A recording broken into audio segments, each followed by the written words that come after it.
Bienvenue tout le monde sur cette vidéo tutoriel. On va traiter de petites choses. Si j'aurais trouvé un titre adéquat, vous saurez de quoi je parle. Je vais vous montrer en exemple, c'est tout de suite plus parlant. Donc nous avons notre personnage ici.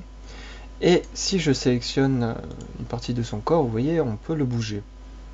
Mais avec des limites qui sont imposées par, pas par le logiciel, mais par le concepteur de l'objet en question qui est Genesis.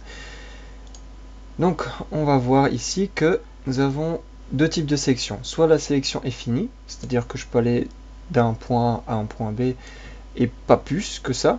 Ou alors nous avons des sélections infinies. Et alors là, ça concerne...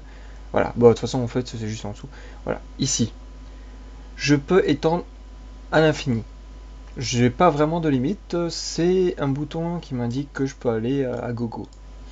Et comment faire pour appliquer ce bouton à cet endroit? Il n'y a rien de plus simple. Et l'inverse aussi, ça fonctionne. Vous pouvez imposer une limite là où normalement il n'y en a pas. Il faut aller dans les paramètres, cliquer sur le petit moigneux ici. Le moigneux, non, c'est un rouage. Cliquez sur paramètres setting. Voilà. Et on a une petite coche qui s'appelle Use Limit.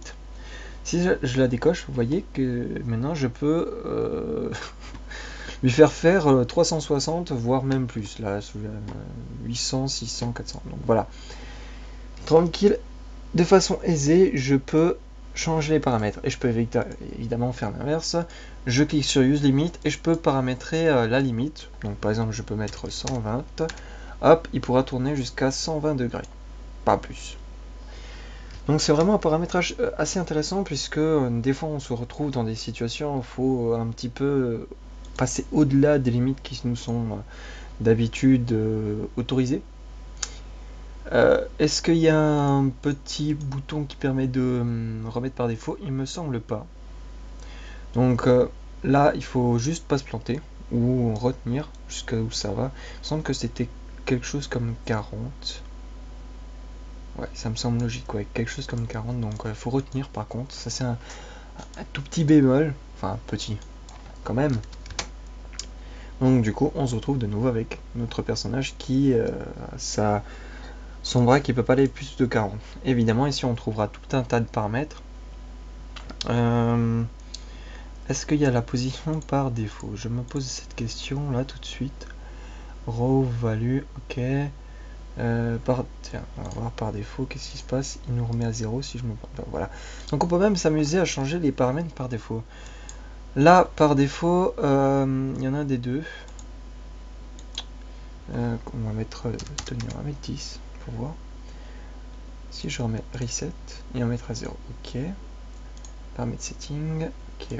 Donc c'est là, à mon avis. Là, il faut changer. Et si, voilà. Si par exemple, vous avez votre personnage qui doit avoir un bras par défaut un petit peu plus élevé que ce n'est d'habitude, qui est 0 par exemple, eh bien vous pouvez mettre directement la valeur par défaut 10. Par exemple, là c'est un exemple. Mais voilà, vous avez à peu près comment ça fonctionne. On va voir aussi le pourcentage. Donc ici nous avons les pourcentages qui permettent d'être bien plus précis. J'ai remarqué aussi que le scale est beaucoup plus précis que le changement de valeur limitée. Je découvre ça un peu par hasard. Donc là on va remettre hop ici. Et les autres valeurs, ça vaudrait mieux pas y toucher parce que ça touche en fait au bras. Si on commence à modifier, ça va changer autre chose que le bras. Là je pense que c'est des valeurs pour le moment qui vous seront utiles. Le reste, ça n'a pas d'utilité nécessaire. Là il me semble, si je me plante pas, c'est la différence entre deux déplacements.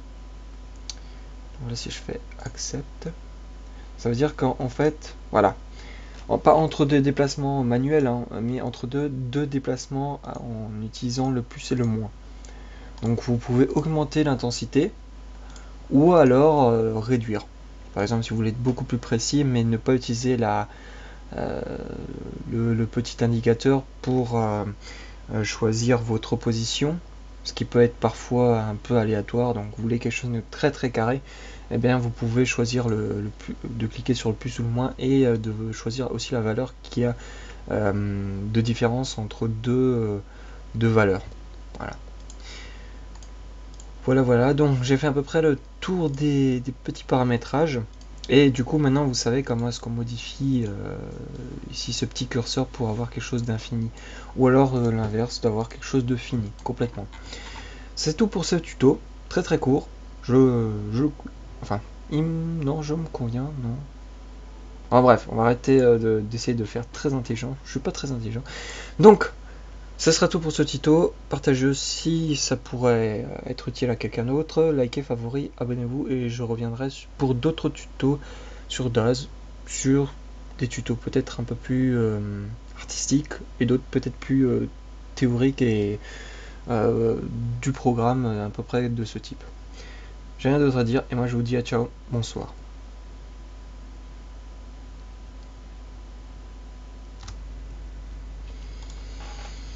Aïe aïe aïe aïe aïe, on borosso borosso.